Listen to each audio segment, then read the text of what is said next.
Hello and welcome to a big print and play game, this time on some print and play.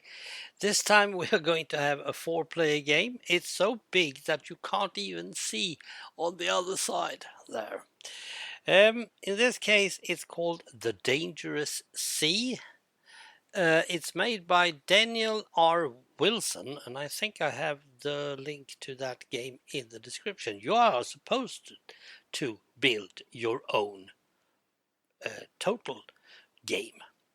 There are several things that you have to add. I made my own tiny boats because I wanted to have some real Viking ship, and there's even a ghost ship.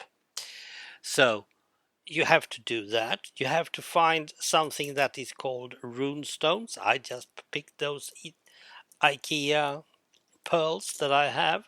You only need 17 of these because there's only 17 tiles with a rune stone on it.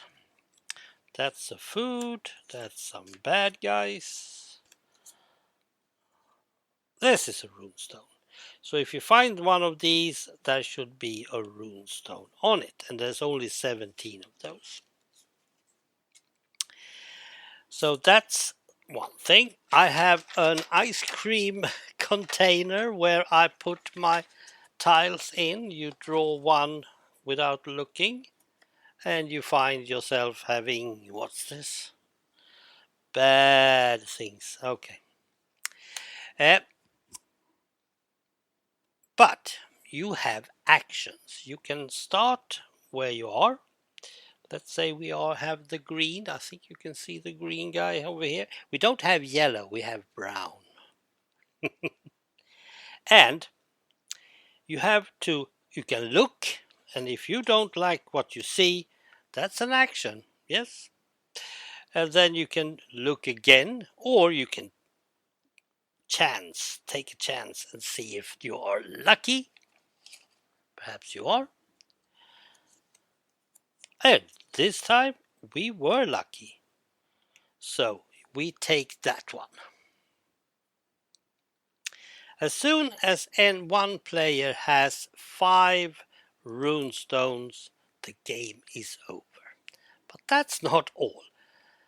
Each lap around the table is also a season, which means that you have to. Some of these seasons doesn't give you things. In the spring, every island that has food and water is replenished. So if you have been to an island and taken the food, then that is replenished in the spring. In the winter, the storms are worse, and so on. You have to keep track of your food and water. Now you can do that with tiles, you can do that with tiny things, whatever you find. I made some sort of list. You start with 50 food and 50 water, and they call this skips of water, fisks of water.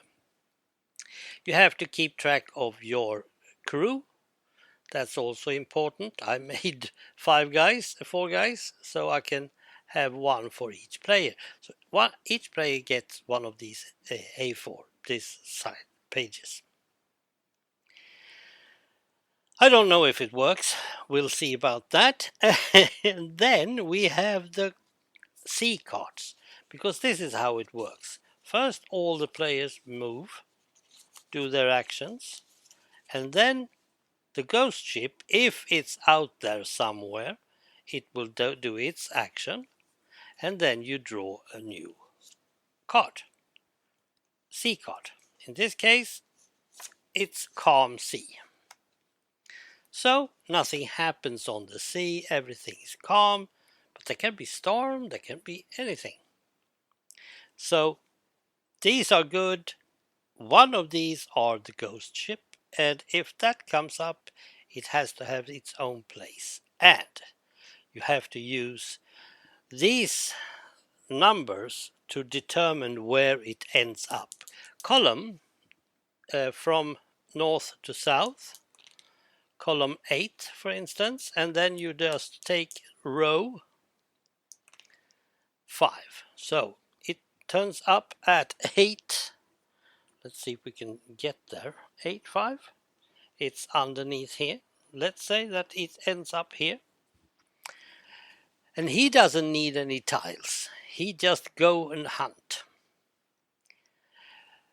That's a part of the problems.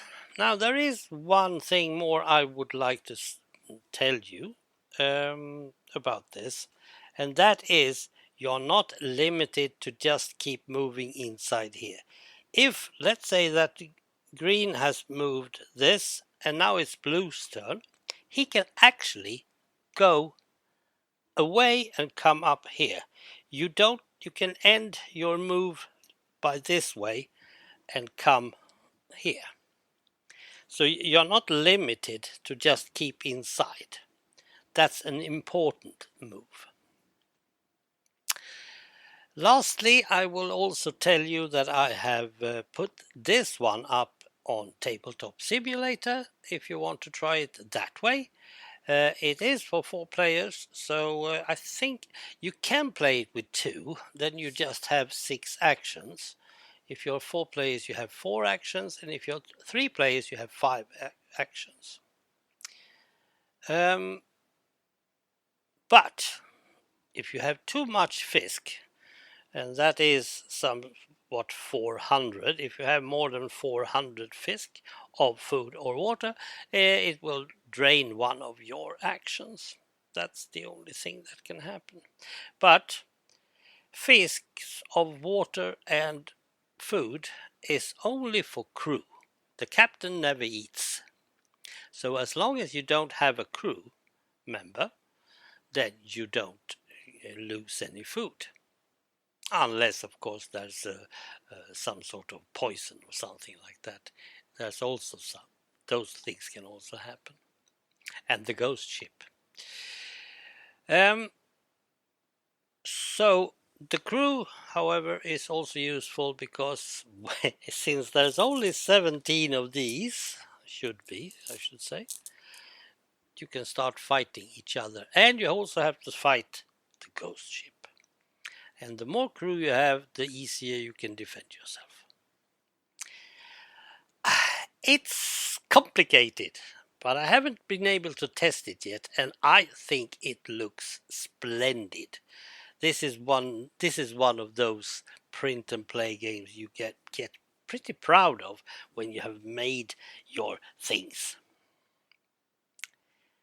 Thanks for watching. Bye.